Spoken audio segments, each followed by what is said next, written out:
Baik, terima kasih. Senang sekali dapat melanjutkan topik pembahasan kita yang sangat penting, sebagaimana dalam proses pengujian normalitas menggunakan ragam chi-square atau khusus data berkelompok.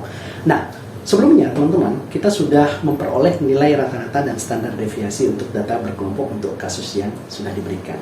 Nah, berikut kita sajikan untuk mempermudah teman-teman melakukan pembahasan semuanya. Kita buat ada 7 kolom dalam sebuah sajian tabel. Ya, kolom pertama itu adalah kelas, kolom kedua itu adalah batas kelas, kemudian kolom ketiga adalah Z batas kelas, kolom keempat luas Z tabel, kolom kelima ekspektasi, kemudian kolom ke-6 itu OI. OI ini sebagai informasi adalah sama nilainya dengan frekuensi pada tabel distribusi frekuensi. Jadi sudah diketahui, tinggal kita cari EI saja. Kemudian pada kolom terakhir itu adalah perhitungan formulasi untuk masing-masing kelompok. Nah, kemudian sebagai salah satu saran untuk mempermudah dalam proses perhitungan, ya, karena kita melibatkan beberapa tabel Z, ya, untuk mempermudah, tentu setiap kelas itu dari ada 6 kelas diberikan selisih atau satu baris sebelum dan setelah kelas tersebut. Nah, baik, saya akan memberikan pembahasan dalam setiap kolom masing-masing. Jadi untuk mempermudah penyelesaiannya per kolom, jangan per baris, supaya konsentrasi atau fokus analisis kita semakin terarah dan semakin jelas. Yang pertama, ya, batas kelas. Nah, batas kelas ini sangat mudah, saudara. Kita cukup kurangi pada batas kelas, ya, batas bawah kelas bawah, ya.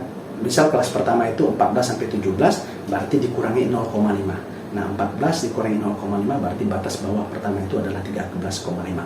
Berlaku untuk perhitungan selanjutnya.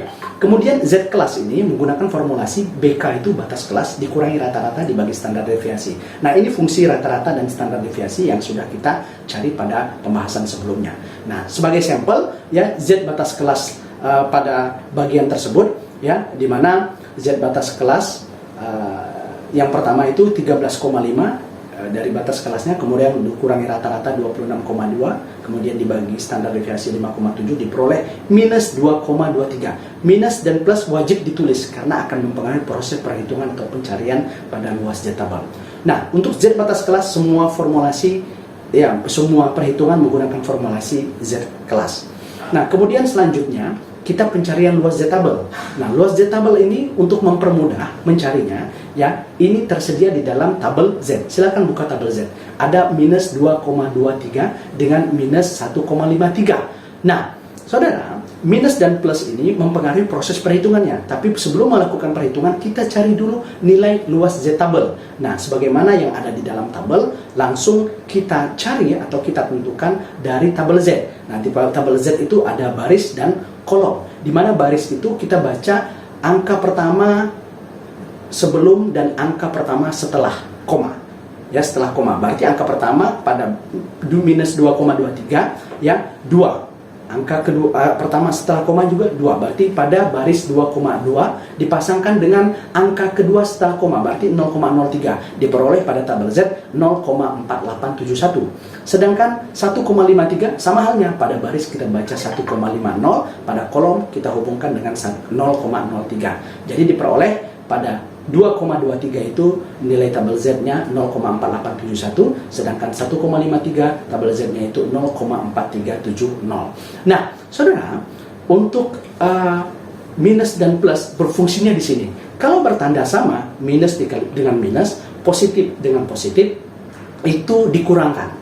Jadi karena ini sama-sama minus 2,23 minus 1,53 berarti dikurangkan dari hasil luas Z tabelnya, di mana diperoleh 0,4871 dikurang 0,4370 diperoleh 0,0501, dan berlaku untuk proses perhitungan selanjutnya.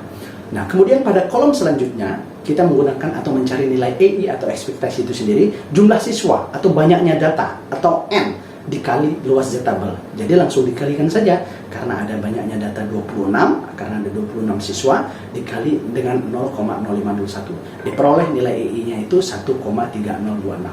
Kemudian sedangkan OI, sejak awal pada saat kita mengkonversi dari data tunggal ke data berkelompok, sudah kita peroleh. Ya, dia sama dengan frekuensi setiap kelas. Nah, kelas pertama kita lihat di frekuensinya ada 2, berarti OI-nya adalah 2. Sedangkan nilai Chi pada baris atau kelas pertama kita peroleh, ya, setelah diproses, ya OI dikurang EI dipangkatkan 2, ya kemudian dibagi EI itu sendiri diperoleh 0,3734 dan seterusnya. Nah, tentu sangat mudah, betul. Nah, ini pencarian tabel seperti yang sebagaimana tadi kita bahas, ya. Baik untuk pencarian 2,20, kemudian 1,50 dipasungkan dengan masing-masing 0,03. Nah, 1,53 diperoleh, ya, 0,4370, sedangkan 2,23 diperoleh 0,4871. Nah, statistik inferensial selalu yang dicari itu adalah nilai hitung dan nilai tabel. Nah ini adalah rekapitulasinya untuk pencarian dari masing-masing setiap kelas. Ya, setelah diperoleh dapat nilai C hitung karena jumlah 1,1947. Selanjutnya kita cari nilai tabel atau C tabel. Dia menggunakan C double di mana taraf signifikansi alfa 0,05, kemudian DB derajat bebas, ada yang juga DF atau degree of freedom, atau ada DK derajat kebebasan. Itu sama saja. Rumus DB itu derajat bebas itu K dikurang 3. K itu adalah banyaknya kelas. 6 dikurang 3 sama dengan 3. Nah, hubungkan pada tabel C, ya, bagaimana tersedia pada tabel C menggunakan alfa atau signifikansinya 0,05, pada DB3 diperoleh nilai C tabel 7,81.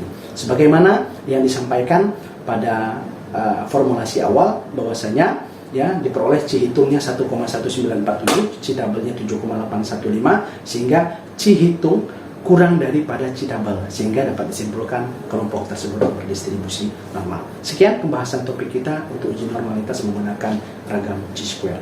Semoga bermanfaat. Assalamualaikum warahmatullahi wabarakatuh.